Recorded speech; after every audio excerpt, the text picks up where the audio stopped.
పవన్ కళ్యాణ్ కోరుకుందేంటి? పేకాట రాష్ట్రంలో జరగకూడదు. పేకాట ద్వారా కుటుంబాలు నాశనం అయిపోతున్నాయి. ఆర్థిక వ్యవస్థ నాశనం అయిపోతుంది. అప్పుల పాలైపోతున్నారు. ఉన్న ఆస్తులు అమ్ముకుంటున్నారు. మహిళల పుస్తెలు కూడా అమ్మే పరిస్థితి ఉంటుంది.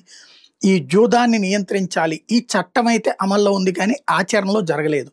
దాన్నే ఆయన డీజీపీని అడిగింది. భీమవరం ఇష్యూతో పాటుగా డీజీపీకి లేఖ రాసింది కూడా అదే. అయితే జరుగుతున్నాయా లేదా అంటే ఒక్కటి మాత్రం జరిగిందట. మంగళగిరి ఈ పరిసర ప్రాంతంలో ఒక అసిస్టెంట్ సబ్ ఇన్స్పెక్టర్ ఎవరో పేకాట ఆడిస్తుంటే గతంలో ఉన్న ఒక పోలీస్ అధికారి అప్పట్లో ఆపి చట్టపరంగా చర్యలు తీసుకోకుండా నువ్వు చెయ్యొద్దు అని వార్నింగ్ ఇస్తే ఆగిపోయారట. మళ్ళీ ఇప్పుడు అది నడుస్తూ ఉంటే మొన్న రైడ్ చేశారట. వారం అయిపోయిందట. బయటికి చెప్పలేదు. ఇప్పుడు ఆ విషయం ఇవాళ ఈనాడు జ్యోతి సిటీ ఎడిషన్‌లోనే వచ్చింది. అంతా బానే ఉంది గానీ, పవన్ కళ్యాణ్ చెప్పినట్టు రాష్ట్ర వ్యాప్తంగా ఈ రిపోర్ట్ ఇచ్చారా? పేకాటలు ఎక్కడ జరుగుతున్నాయి? ఏం జరుగుతున్నాయి? ఎలా జరుగుతున్నాయి? ఆపడానికి సిద్ధంగా ఉందా లేదా ప్రభుత్వం? అది ఇప్పుడు తెలియాల్సుంది.